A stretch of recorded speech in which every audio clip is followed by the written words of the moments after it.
Thank you, Will. Thank you, everybody. It's really great to be here. Today, I'm going to talk about purpose first, and in the context of growth, company growth. And as Olivia said, actually growth and change is very difficult. So a little bit about me. So as Will said earlier, I run a consultancy called Purpose-Led Performance. We do leadership and consultancy for organizations that are scaling up and organizations that are purpose-driven. Before that, I spent 11 years leading organizations in the public service space. So my last role before setting up Purpose-Led Performance was a joint venture between Staffordshire County Council and Capita, and we provided services to about 4,000 schools nationally. We designed and built schools, we had outdoor education centres, we did swimming lessons, we did music lessons, we trained teachers, we trained governors, we provided governance clerks, so the whole lot around education. Before that, I was, for a time, interim chief executive of two of the privatised probation services, one in the West Mids and one in the East Mids, where I ran an organisation of about 1,000 probation officers. And then before that, I worked in the employment and disability arena, and I worked as UK Managing Director for a company called MAXIMUS. And while I was there, we went from about a 25 million revenue business to a 300 million revenue business in 3.5 years. But my route to being a CEO was a little bit untraditional. So actually, I didn't actually get my first grown-up job when I was 25. And I'm waiting for somebody to say, surely, you're only 25 now. No, but there's a little bit of water under the bridge since then. So what was I doing before I was 25? Well, I grew up in Wigan. I don't know if anybody from Wigan or anybody who knows Wigan. But actually, when I was 18 at college in Wigan, I read a book in the library, and it was a book about Buddhism. And I thought, oh no, I'm a Buddhist. So actually, what I did is I went to India, and I went to teach English in a Buddhist monastery. I did that for 9 months. And the first job I did when I came back is I did a door-to-door sales job, so you cannot get a bigger contrast from that. So I was knocking on people's doors saying, I'm from Norway, would you like to change your gas supply? The gas service had just been deregulated. I then went to Iceland and spent 3 years there. That's the supermarket, not the country. And I did that while I was at university. And then I went and I did a teaching role in Japan. And I was teaching a little village school in the mountains. When I arrived on the first day, they very proudly gave me a pink mountain bike. And they said, here you go, Chris Sensei, here's your transport. And I used to ride to school every day through the paddy fields. And all the kids used to bow to me and say, morning, Chris Sensei. It was brilliant. And so that was what I was doing until I was 25. So I did work, but I didn't see it as work, and I didn't think of it as being a proper grown-up job. But then I eventually found my way home. I took a scenic route home, and I thought, well, it's time to get a job. And I saw this job advert that really talked to me, and it was quite life-changing, actually, this job that I took. And so the job was as an employment advisor, and it doesn't sound particularly sexy or exciting, but it was a brilliantly written job advert, and it really talked to me on two levels. So with all of my experiences, I really wanted to do something that made a difference, that made an impact. And part of this job was working with people who are highly disadvantaged and helping them get a job. But also, I'm quite competitive, and I like to do things, and so I was kind of looking for something that tried to bring those two things together. And this job advert came out, and it was with a company called Ingeus. And it was an Australian company, it was the early 2000s, and I thought, this just talks to me, it's brilliant. And it was, I think, to this day, it's probably the best job that I've ever done. So I was working in West London, Shepherd's Bush, White City, Hammersmith. I had my own caseload of people that I was working with one-to-one, people who were long-term unemployed. The job centre had pretty much given up on them, and it was my job to help them get a job. It was a beautiful job. But it was also a really special organisation because it was a purpose-driven organisation. The lady who set the business up to raise rain was an Australian lady. She came and inducted every single person into the business herself. And it was her personal story was Her dad in Australia, he'd been in a plane crash in the war, he couldn't walk, and he'd been written off by the system. And he was told, no need to work, just get your disability pension. And for him, working was really important. And that was the inspiration in her life and resulted in her setting up what became a global business helping people highly disadvantaged into work. So I started this job with Ingeus, and I started as an employment advisor, and it was an exceptional organisation. Because it's an exceptional organisation, it grew really quickly. And because it grew really quickly, it created opportunities for people like me. So I joined when there were 40 people. I got my first management job a year in, and I was given responsibility for a new contract, a new deal for disabled people in Birmingham, working with people on incapacity benefits to help them into work. And 6 years later, it had grown to about 500 people, 50 million revenue business, and I was promoted to be the deputy CEO and the COO. 2 years after that, Deloitte bought a 50% stake in the business. We'd grown again. And all of a sudden, I found myself round the boardroom table with the world's highest paid accountant, who at that point, the managing partner of Deloitte was a guy called John Connolly. And I remember the headline that said, John Connolly, the world's highest paid accountant. And then Therese Rain, who was the main breadwinner in her family, but her husband sort of was a slow developer. And then all of a sudden, he was the Prime Minister of Australia. So I'm sat around the boardroom table with the First Lady of Australia, who was the Vice Chair, who'd set up this business, and the world's highest paid accountant, John Connolly. It was a bit surreal. It wasn't really the path that I thought I was going to take in the Buddhist monastery in India. But actually, so I spent 10 years at Ingeus, and it was a really formative experience. And by the time I left, we'd grown from 40 people to 1,800 people, and had been through a tremendous cycle of growth. And there's two themes that I picked up there that really are very strong, and these are two things that I want to talk to today. One is purpose in business, and the other one is growth. And I want to connect them together to say, actually, because within business, you expect people want to grow, organizations want to grow, that's success. For me, purpose first. If you have a strong purpose, that is the vital ingredient to support growth. But I want to talk about a little bit about that. So, now what I want to do is I'm going to have a bit of a quiz, a bit of a pub quiz without the drinks, because actually it's a good way. So I just want an opportunity, just 4 questions, and see what people think. So first one, just to get us thinking. How many SMEs, small and medium-sized businesses, are there in the UK? Please just shout out answers, including micro-enterprises.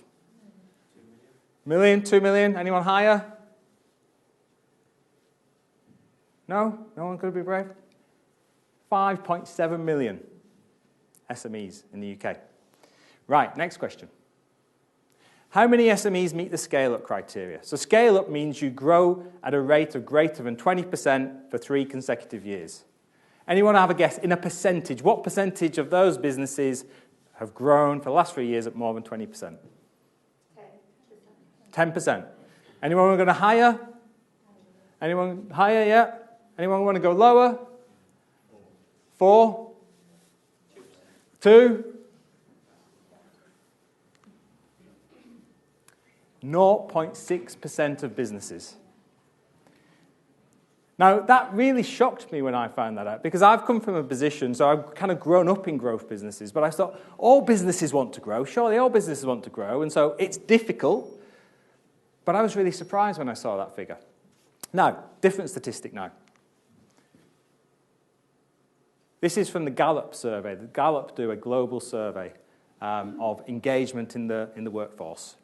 And the last one globally is 2017. What percentage in the UK, and they've got 3 categories, actively engaged, passive, and actively disengaged. So what percentage of people are actively engaged by their work? What would you say? 10, 12? It's pretty low. Does anybody think it's got to be higher than that? 20? 11% in the UK. Spot on. Globally, 15%. In the US, 33%. Western Europe, we're not the worst performing. And it was 8% the year before in the UK, so it got a little bit better. But actually, just pause to think about that for a second on several levels. Because to me, actually, this is a very depressing statistic. So at an individual level, think about yourself. Think about how long we all go to work for, how much of your week you spend at work. What a waste. What a waste to be in a job that you don't like doing. And actually, the statistic for the people who are disengaged in the UK is 19%. And actively disengaged means they're completely switched off.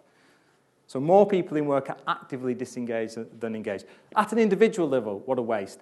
At an organisational level, what a waste. And when you think maybe at an economic level, think about productivity. And you know, in this country, apparently we have a productivity issue. No surprise, really, when you think about that. And then the final question. How much better, in percentage terms, do companies that define and act with a sense of purpose outperform those that don't? 80%? 50%?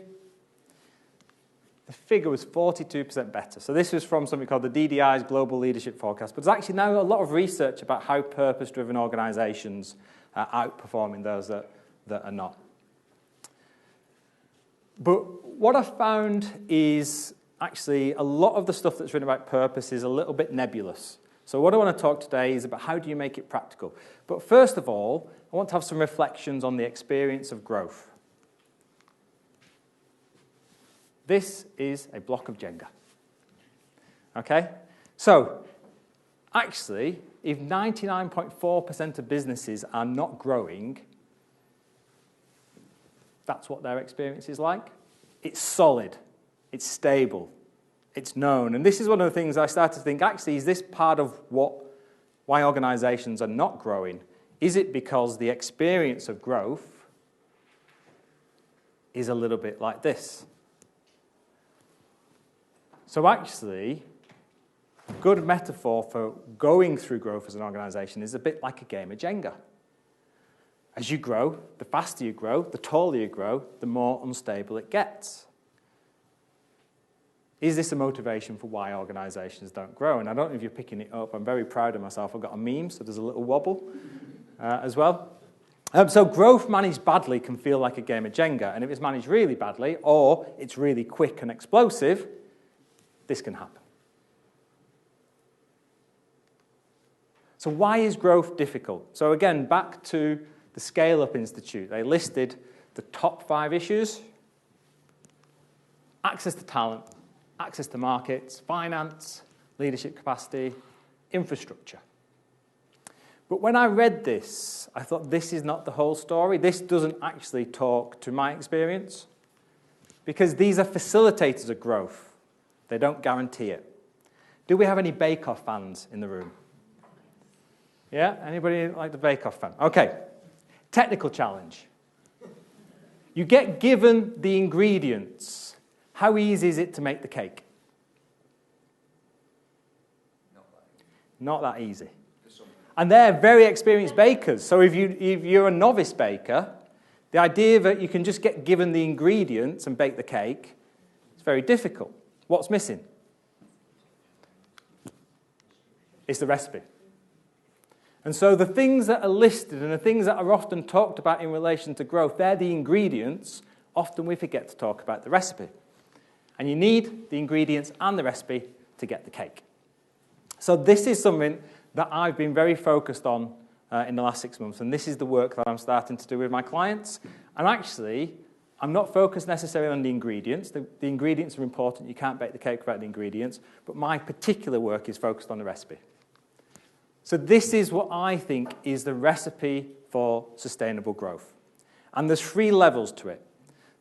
The bit in the center is what I call the foundations of growth. How do you ensure that your growth is stable and sustainable so that it isn't like that game of Jenga that gets more wobbly the more that you grow? The second layer is then what I call the skills and the cycles of growth. And then the third layer is leadership. And what I really want to do for the rest of the conversation is talk about the center bit, the foundations of growth. So from my experience, but also from observation of organizations, I think the foundations of growth are purpose, ambition, culture, and talent as an interdependent set of things that you need to get right. This is what I experienced at Ingeus, but also starting to look around at some very successful organizations. This is something that I'm observing, that they get it right together. So purpose provides clarity, provides alignment, provides passion. Ambition harnesses the passion and focuses it on the achievement of a goal. But it's the culture that turns the passion into behaviours and action, and it spreads them virally. And who's on social media? Yeah? How quickly can things spread virally? It could be a meme, it could be an image, or if you're in a group. Actually, culture spreads things really, really quickly. In a business context, how many of you have ever been given like a 30-page booklet and said, okay, we're doing something new, read that, you know what you're doing? It's not particularly effective. And again, in a fast growth scenario, culture helps you to grow really quickly because it gives a common language. And then talent ensures that the organization can keep up with growth. But talent needs the right environment to achieve its potential. So let me just unpack that a little bit more. This is the moon landing. There's a story that JFK went to a NASA facility, and he was going to give a televised speech, and he was off stage in the back room somewhere, and he came across a NASA employee, and he said to him, "Oh, hello, I'm JFK, I'm the president. Tell me what you do here." And the guy was the caretaker, the janitor, and he said, "Mr. President, I am helping put man on the moon." Really famous story. There's a sense when I did a bit of research that JFK actually didn't meet the janitor. It's not known. And that he nicked it from, I think it was an English politician. But actually, it's a great story that illustrates something. Purpose is the North Star, so clarity. When you have purpose in an organization, it helps to shape where you're aiming. It's also the glue that combines culture, talent, and company goals into a powerful force. And here's something to think about. Purpose-driven brands create loyalty and passion. And again, in business, as business changes and we get into marketing, this is becoming a big thing. Now, another quiz question here. There is an organization 50, 60 miles from here. It's only been going for 7 years, and it's grown from 0 to 200 million. Can anybody name that business? Makes sports. GymShark. GymShark. Anybody heard of GymShark? What a great business. I would urge. So the guy, Ben Davies, who set it up, 27 years old, he posts everything on YouTube. The whole story of GymShark, you can go in and read it, watch it. And what he talks about, purpose. Purpose first. Ambition. So I've got a confession to make. I'm not an expert in Greek philosophy. And I don't know whether this was actually something that Hercules said. It's something I found on the internet on the train home last night, but it worked for this slide, and I thought it doesn't sound particularly kind of 6th century BC Grecian, but it was all over the internet, but I liked it. So big ambition requires, big results require big ambitions. And actually, there's lots of research, there's lots of studies about goal setting. You see it within business. I think we all pretty much accept that this is true. Purpose plus ambition leads to big goals.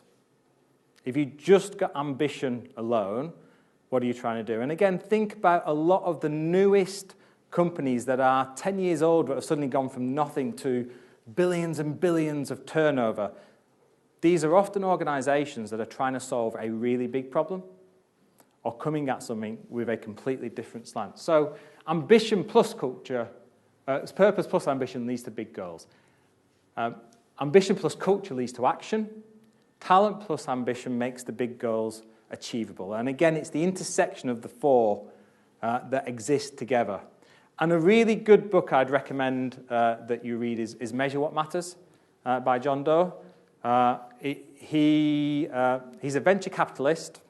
I think he started at Intel, and the methodology that the book's about is a guy who was the CEO at Intel ultimately. But this guy invested in Google at the beginning, and he introduced them to his methodology that he'd brought over from Intel, and there's lots of the big tech companies that have grown up that swear by his method, which is called OKRs, Objectives and Key Results. But as part of that, it's setting big goals, but then it's also having them boiled down into key results that you can measure quarter on quarter. But actually, you need ambition to go after the big goals. Culture. So,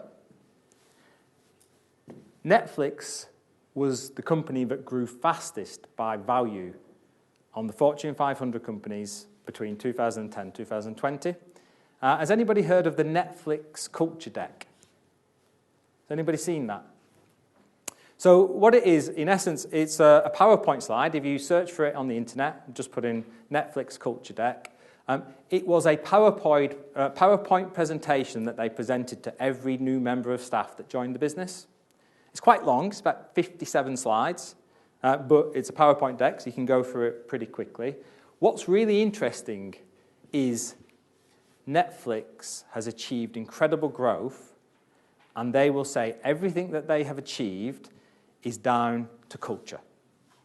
And that the bigger they grew, the less they controlled their staff, the more they trusted in their culture. So they talk about the culture of freedom and responsibility. Really powerful case study, again, about the power when you get purpose, ambition, and then culture and talent. And the Netflix case study is really, really strong on culture and talent. And so, that's the top is the dictionary definition from Google of what culture is. The ideas, customs, and social behavior of a particular people or society. And within an organization, that means you are a culture to some degree. And if you recruit people that identify with the purpose of your business, then what that does is it really helps to reinforce and build that culture. If you recruit people who don't identify with that, then actually what happens is your culture starts to degrade. As I said earlier, culture scales so much quicker than system or process.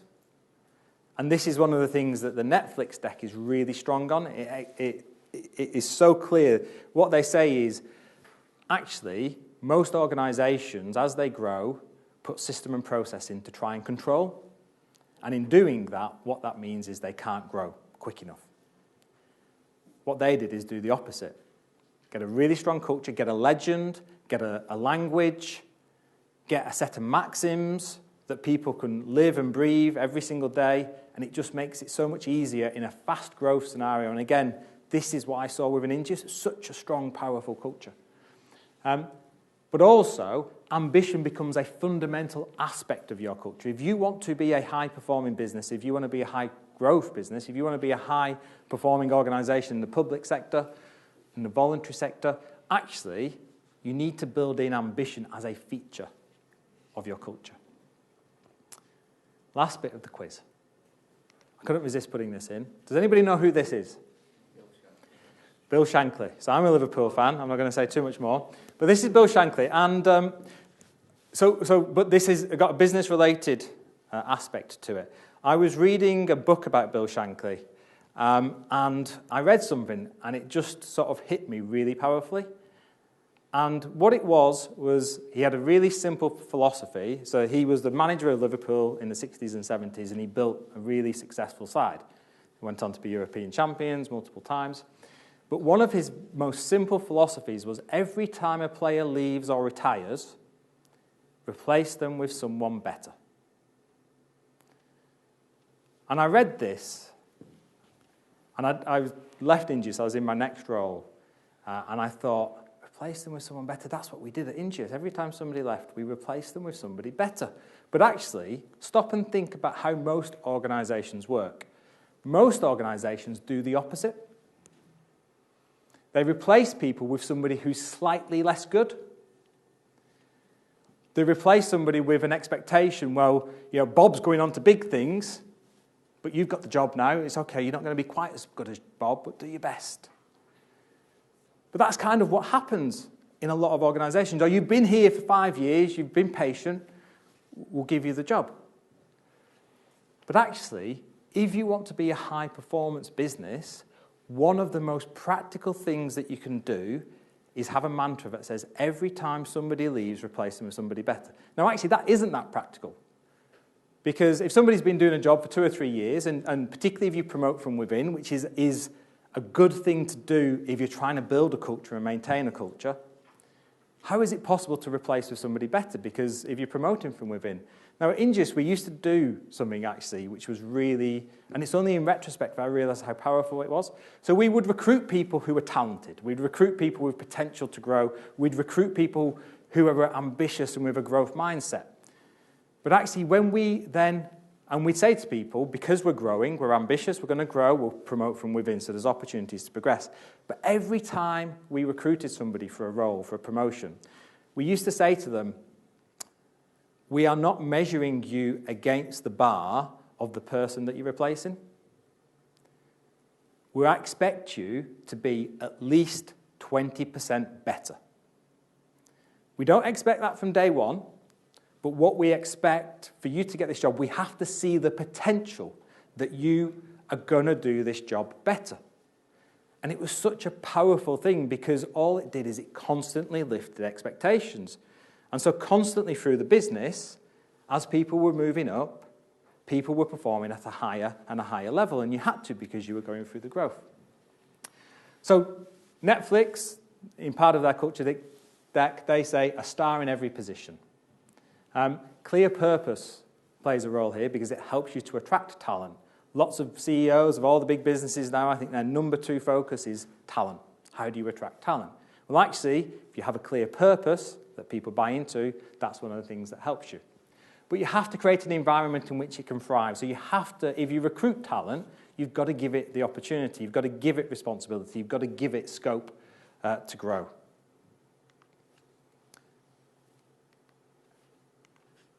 The other bits of the cycle, which I'm not going to go into any great detail today, but those are the foundations. And then within a growth business, I think there are 5 distinct skill sets and 5 stages in the cycle that you need to go through to be successful. I'm just going to go through them very quickly.